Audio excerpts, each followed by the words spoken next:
I'm Andy Dibble, and I wrote a story named A Word That Means Everything for Writers of the Future, Volume 36. I'd like to read a story named Trading Ghosts, written by David Elsensohn and illustrated by Mason Matak. I shouldn't drink. There is a squeeze in my chest that won't leave. Nothing ever reads wrong on the imagers. It has left me slow to move, reluctant to act, a manacle that rusts inside my rib cage. I hate it and myself, and if I could be rid of the pain I would, though I could never lose the memory. Nor should I. I deserve it. So I maintain my status as drunkard in a diner called the Ninth Novena, outside the mining colony I work for, on the oldest outpost of Gleef B. The diner stands aloof by the banks of Thoroughway 6, one of 8 mighty roads the color of powdered iron. Down those arteries thunder hectometer-long magnet trucks laden with ore, wavering in the dusty heat. Our primary star, contemplating its imminent expansion into a red giant, sends its beams straining through a blood-flecked sky to pierce the diner's dirty windows. The light slices the air into crepuscular stripes, intercepted by dust motes and the glow of LEDs. Sister Jessamine runs the joint, wiping the counter in full habit. She's the missionary prime for the octant. She has a patient ear and a firm tone, and Bjorktai, the bouncer, heaved the 20 knuckles when those fail. Sister Jess takes care of the girls and boys who work in the kitchen and who dance on the countertops for entertainment, and sit on laps and sell conversation or intimacy. She doesn't let ghosts into the place, so they cluster outside, murmuring in hazy daylight. Gleef B is overrun with ghosts, more ghosts than all sentient beings who have ever lived there. It's like an ethereal dumping ground, a spirit's orphanage. Sometimes they're human, they take form, clustering in your periphery where it's hard to focus on them. Maybe ghosts are a species who died out millions of years ago. Maybe they're remnants of past divine creations that ran their cycle. Personally, I think they get swept into the accretion disk when planets form, crunched down into rock and fluid until they seep their way upward to envy the living. Maybe the unlucky ones become our souls. I think about these things when I get deep enough into the bottle to see through its bottom, and my heart is at its tightest. I empty my glass and wait patiently for Sister Jessamine's attentions. I glance around. An angel sits at the counter, a fallen one. He has been forgotten by God, allowed to slide off his plane of attention. I can't easily explain how we know they're angels. They're paragons of physical perfection, sure, but you can purchase that sort of thing on the main worlds.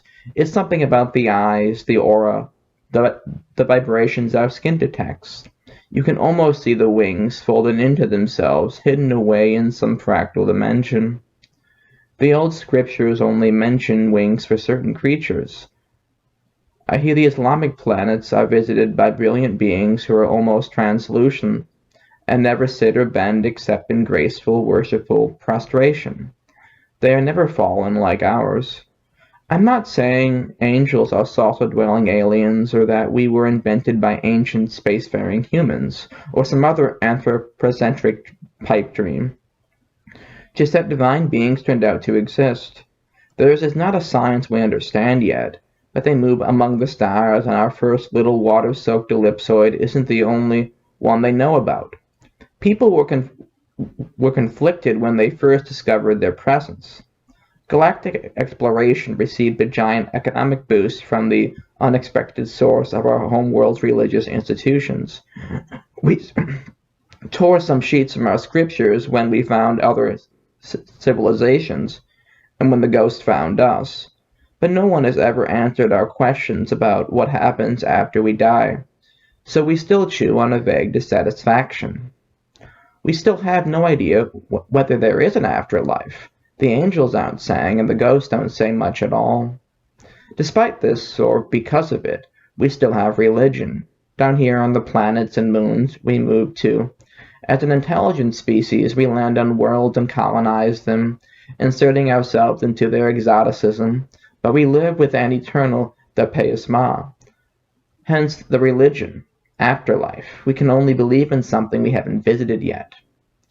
The angel has been here every day for a week, emitting sadness like a beacon. He speaks to no one, ignoring the girls and boys who clamor for his attention. I have no idea where he goes at night, unless Jessamine locks up the place with him in it.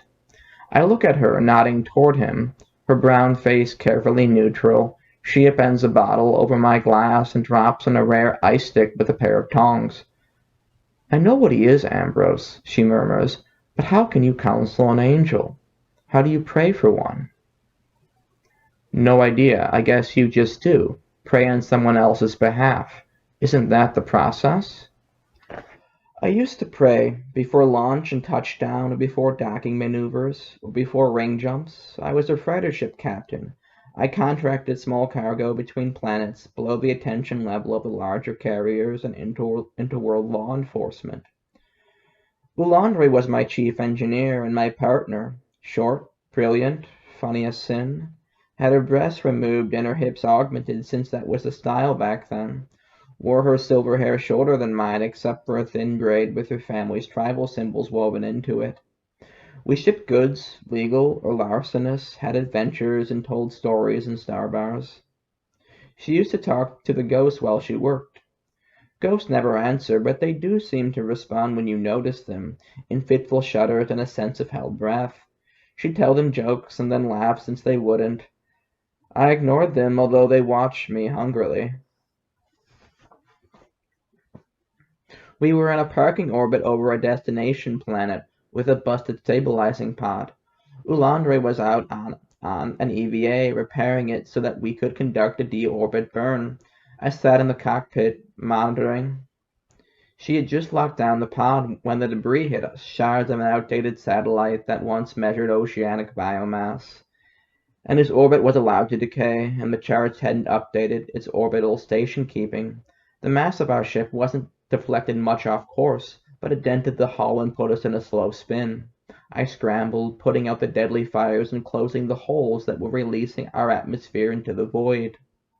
Ulandre bobbed and bounced on her tether like a toy. I prayed when I surveyed the damage, prayed for the ability to fix it, begged and swore against heaven and hell, awash with dread because I knew there was no other reality to switch from mine.